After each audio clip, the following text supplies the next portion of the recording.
Bismillah ar-Rahman ar-Rahim. Does inaccurate recitation invalidate my prayer? Does inaccurate recitation invalidate my prayer? This is a quite a common question, often from new Muslims, because they are concerned with the fact that they don't recite correctly, or they don't think they sound as some other reciters may sound. This particular question has come to me recently as well from a new Muslim, so I know that it's predominantly there. The other group of people who tend to ask this question quite frequently is again those who suffer from religious scrupulosity or waswasa. So again, if it's a waswasa issue, don't deal with it by asking this question. Deal with it directly with spiritual attention. Go to someone who can assist you from a spiritual perspective and potentially from a psychological perspective.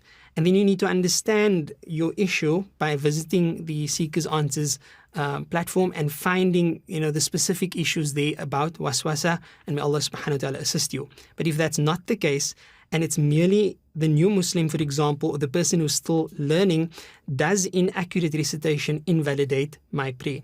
So let's go to the answer with this one. Now, what is important to understand from the Shafi'i perspective in particular is that the obligatory recitation for the Shafi'i school is, number one, your opening takbir, Allahu Akbar. Number two, your recitation of the Fatiha, so from Bismillah ar-Rahman ar-Rahim till the end of the Fatiha. And then it is your tahiyyah. So in the final sitting of the prayer, you recite At-Tahiyyatu Lillahi Al-Mubarakatu At-Tayyibat, the Tashahhud.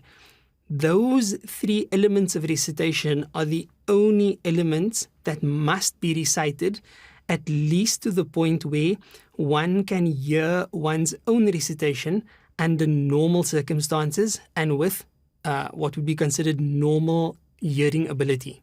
So normal circumstances is there's no extra noise, there's no extra problematic environment where you wouldn't be able to hear. That's the one. And you have the normal ability of hearing, so you can hear as an average person would be able to hear. Under those circumstances, you need to recite loud enough for you to be able to hear your own recitation. So that's in terms of the audibility.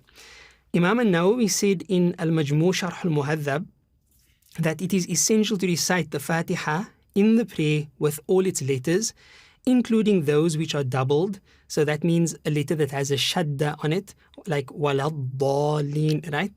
If a shadda is omitted, right? So waladhalin, there the shadda is omitted.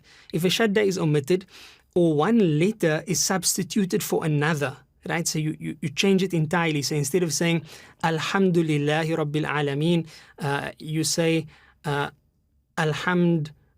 Alhamdulillah, you change the dal for a dad, mathalan. I'm just thinking of random examples here. So if a shadda is omitted or one letter is substituted for another, even though the person is able to pronounce it, then his recitation is not valid. So if you understand what Imam Nawawi is saying here is, it is to be understood that the established ruling regarding the matter of pronunciation mistakes differentiates between two cases. The first one is one who makes a mistake and fails to correct it despite his ability to do so. Okay?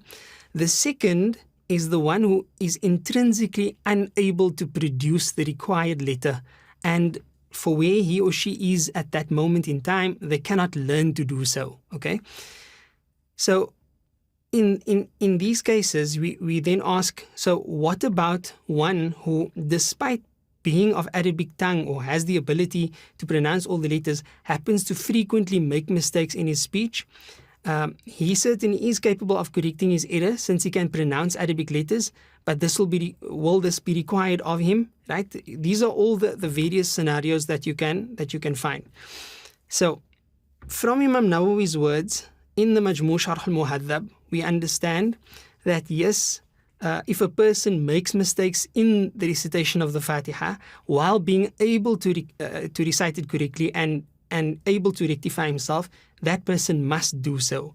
While a person who makes mistakes and is genuinely unable to correct it due to a valid excuse is exempted and his recitation is valid, and Allah subhanahu wa ta'ala knows best. So anybody who finds themselves still learning, not able to recite correctly, is struggling with the accent, doesn't have access to teachers, etc., they have a valid excuse, and they don't need to quote unquote stress about the validity of the prayer for recitation. Remember, Allah is the most merciful. That said, it's still our duty as Muslims. Remember, the very first revelation to Nabi Muhammad sallallahu alayhi wasallam was Iqra bismi rabbika alladhi khalaq. Read in the name of your Lord who created. Our beloved Messenger sallallahu alayhi wa ala alihi wa sahbihi wasallam, he emphasized talabul ilmi faridatun ala kulli Muslim. The pursuit of sacred knowledge is an obligation for every Muslim. So it's our duty to make sure that we learn. And when it comes to what we should learn, it's necessary for us to know the al-aham fal-aham. The priority should be there. And this is why it's critically important to have a teacher. In fact, several teachers who can guide. What we do find is, because we are living in the information age, some people, their way of learning Islam is via their own interests and access to information on the internet. The internet can be a wonderful tool, but for this person, it's quite dangerous.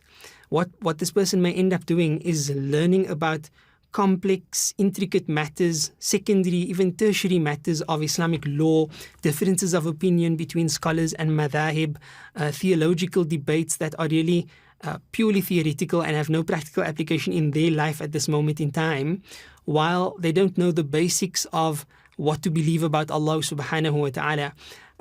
How they know that Allah in fact exists, what are the attributes of Allah Rabbul Izzati wal Jalal, knowing the qualities of the Anbiya, the messengers and the prophets, peace be upon them, knowing how to recite Surah Al-Fatiha, and knowing whether their prayer is valid or not, knowing how to purify themselves, istinja and the like. These would be of top priority for anyone in their journey to Allah subhanahu wa ta'ala. And when one studies with a teacher, a reliable, qualified teacher of the Islamic sciences, he or she would be able to guide you, inshallah, as to what to emphasize more than others. So in addition to that, let us just briefly look at the topic of mistakes in the Fatiha for everyone else.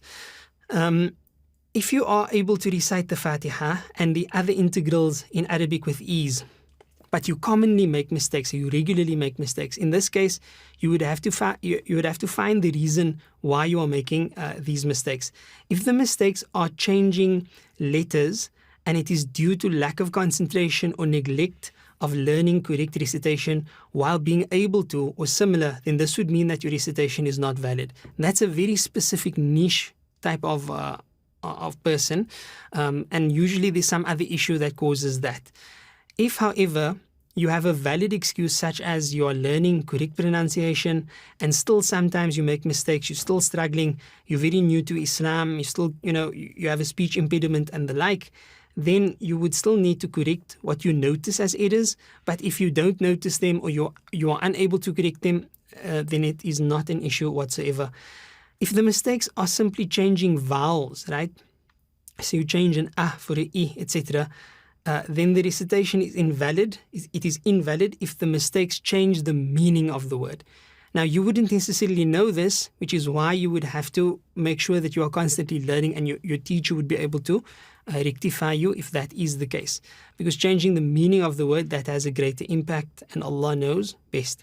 La ilaha illallah Muhammad Rasulullah.